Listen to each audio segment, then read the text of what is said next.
কোভিডৰ 2টা বছৰৰ পিছত মঞ্চত উঠিবলৈ সাজু হৈছে অসমৰ জনপ্ৰিয় শিল্পীসকল। ঠায়ে ঠায়ে চলিছে শিল্পীসকলৰ ৰিহাৰ্চল। এবাৰ কম বিহু মঞ্চত গীত পৰিৱেশন কৰিব বুলি ইতিমধ্যে ঘোষণা কৰিছে জুবিন গায়কে। মুম্বাইত নানা প্ৰজেক্টত ব্যস্ত আছে পাপন। পিছে দুবছৰে বিহু মঞ্চৰ পৰা আঁতৰি থকা শিল্পীসকল আৱেগিক হৈ আছে মঞ্চত গীত পৰিৱেশন কৰিবলৈ। এই অনুসাৰে শিল্পীসকলে নিৰ্ধাৰণ কৰিছে মাননিৰ পৰিমাণ।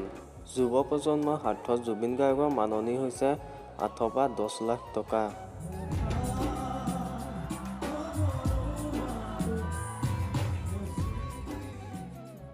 একেদৰে পাপনৰো হৈছে 8 পৰা 10 লাখ টকা।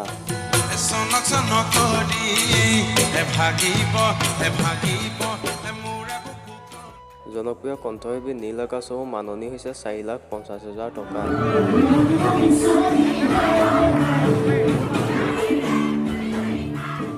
জনপ্ৰিয় কণ্ঠশিল্পী কুসুম কৈলাশৰো মাননি হৈছে 3 লাখৰ পৰা 3,50,000 টকা।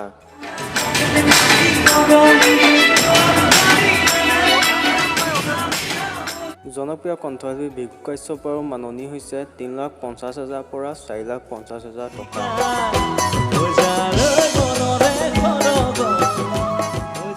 জনপ্ৰিয় কণ্ঠশিল্পী আচাৰ্য পৰ্বতৰো হৈছে মাননি 3,50,000 টকাৰ পৰা 4,50,000 টকা।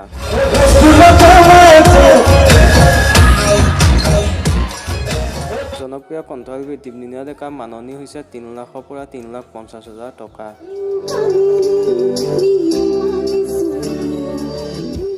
জনপ্ৰিয় কণ্ঠশিল্পী প্ৰিয়ংকা ভৰালীৰ মাননি হৈছে 2,50,000 পৰা 3 লাখ টকা।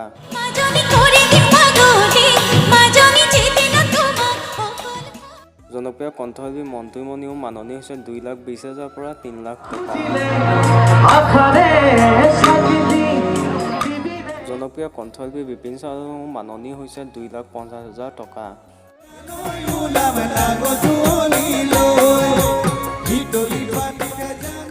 যি আপোনালোকৰ কণ্টেক্ট নম্বৰ লাগে মোৰ ডিছক্ৰিপশ্যনত কণ্টেক্ট নম্বৰবিলাক দি দিয়া আছে, আপোনালোকে গৈ কণ্টেক্ট কৰিব পাৰে।